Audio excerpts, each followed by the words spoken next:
Marvel vs. Capcom Infinite is the latest installment in Capcom's Versus fighting game series. This starter guide series leading up to the release of the game is aimed to help new players who might have never played MVC before get into the swing of things and maybe get a little head start on picking it up. So let's get started with the basics. How does the game play?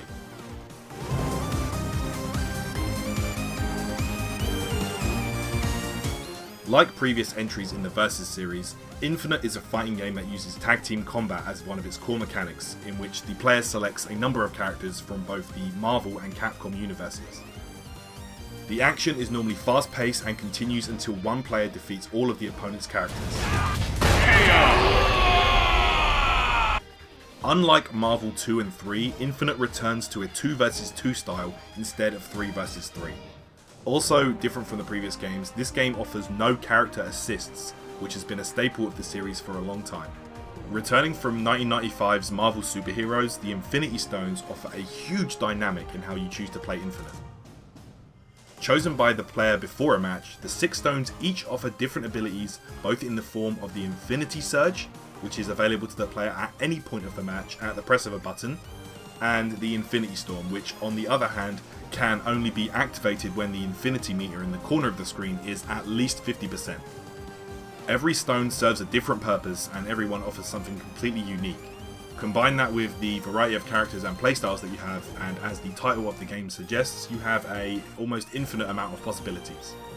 I'll go more into detail on the stones on a later episode, so please stay tuned for that, guys.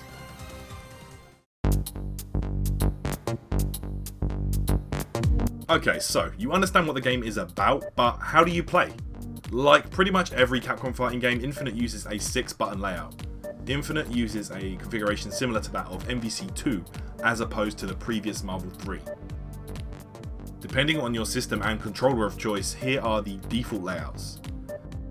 The analog stick or D-pad is used to move your characters around the screen. Light punch, which is X on Xbox One or square on the PS4. Light kick, which is A or X. Hard punch, Y or triangle.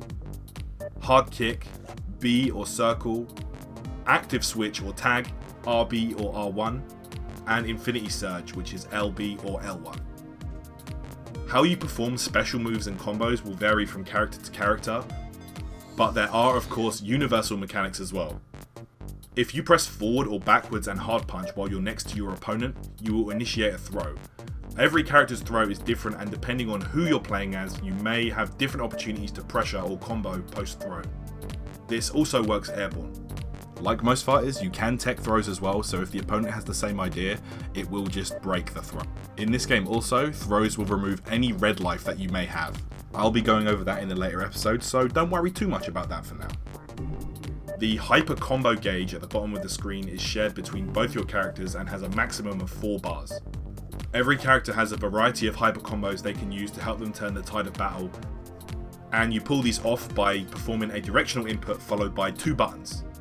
They can be used in and out of combos and will all have different properties and purposes, and they will all cost you a meter.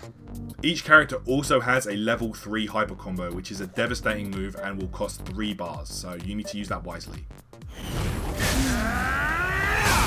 Still wanna fight?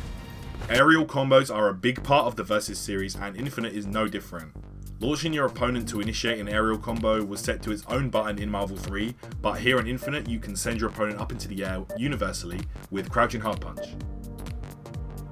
I'll go over like aerial combos and stuff like that in the next episode, guys, so look out for that.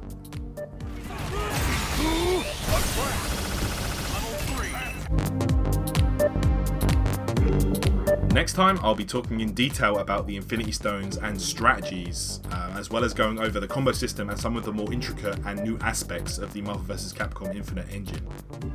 As always, guys, I hope this helped some of you and you learned something here. I know this first episode was a little bit bare, but I know Marvel vs. Capcom can seem a bit overwhelming for newcomers, so I'm trying to do what I can to do these in small doses and not make it too much at once, you know? If you did enjoy, you can really help me out by commenting, liking and subscribing here on YouTube, or by checking out my Twitter or live streams on Twitch. I'll catch you guys in the next episode, so please look forward to next time and I'll see you there.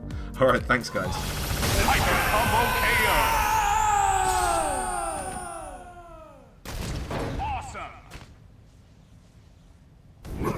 What would you like me to burn?